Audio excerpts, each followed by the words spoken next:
Kisah panjang Raja Tribhuwana, Wijaya Tunggadewi, sang ratu yang membangun kejayaan Majapahit. Masa kecil Dyah Gitarja.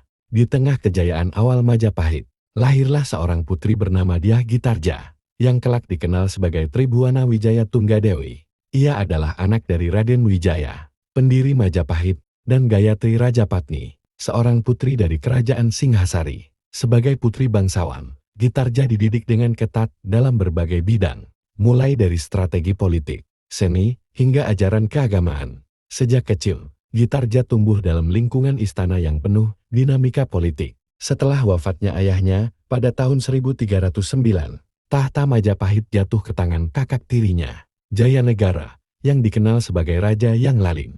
Saat Jayanegara memerintah, Majapahit mengalami banyak pergolakan, termasuk pemberontakan dan ketidakstabilan internal. Perebutan tahta dan awal pemerintahan. Pada tahun 1328, Jayanegara dibunuh oleh tabib istana, Tancan. Seharusnya tahta diwarisi oleh ibunya, Gayatri Rajapatni, tetapi karena ia telah menjadi biksuni, ia menunjuk putrinya, Gitarja, sebagai penguasa baru. Gitarja kemudian naik tahta dengan gelar Tribhuwana Tunggadewi, Jayawisnuwardhani, dan memerintah bersama suaminya, Kertawardhana. Meskipun awal pemerintahannya penuh tantangan, Tribhuwana membuktikan dirinya sebagai pemimpin yang kuat dan bijaksana. Ia menunjuk Gajah Mada sebagai Mahapati pada tahun 1336, yang kemudian mengikrarkan sumpah palapa, sebuah janji untuk menaklukkan seluruh Nusantara demi kejayaan Majapahit.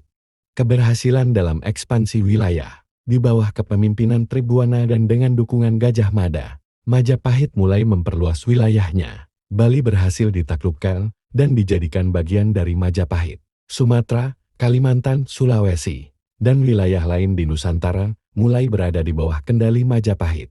Hubungan diplomatik dengan kerajaan-kerajaan di Asia Tenggara semakin diperkuat. Tribhuwana juga memperbaiki sistem pemerintahan dan ekonomi. Ia membangun jaringan perdagangan yang kuat, memperbaiki sistem irigasi, serta mendorong kemajuan seni dan sastra. Akhir pemerintahan dan warisan. Pada tahun 1350, Tribhuwana turun tahta setelah wafatnya ibunya, Gayatri Rajapatni. Ia menyerahkan kekuasaan kepada putranya, Hayam Wuruk, yang kemudian membawa Majapahit ke puncak kejayaan. Setelah turun tahta, Tribhuwana menghabiskan sisa hidupnya di lingkungan istana, memberikan nasihat kepada putranya dalam menjalankan pemerintahan. Meskipun tidak banyak catatan tentang tahun wafatnya, Tribhuwana dikenang sebagai ratu yang meletakkan dasar kejayaan Majapahit. Tanpa keberaniannya dalam menunjuk Gajah Mada dan mendukung ekspansi kerajaan, Majapahit mungkin tidak akan mencapai puncak kejayaannya di era Hayam Wuruk.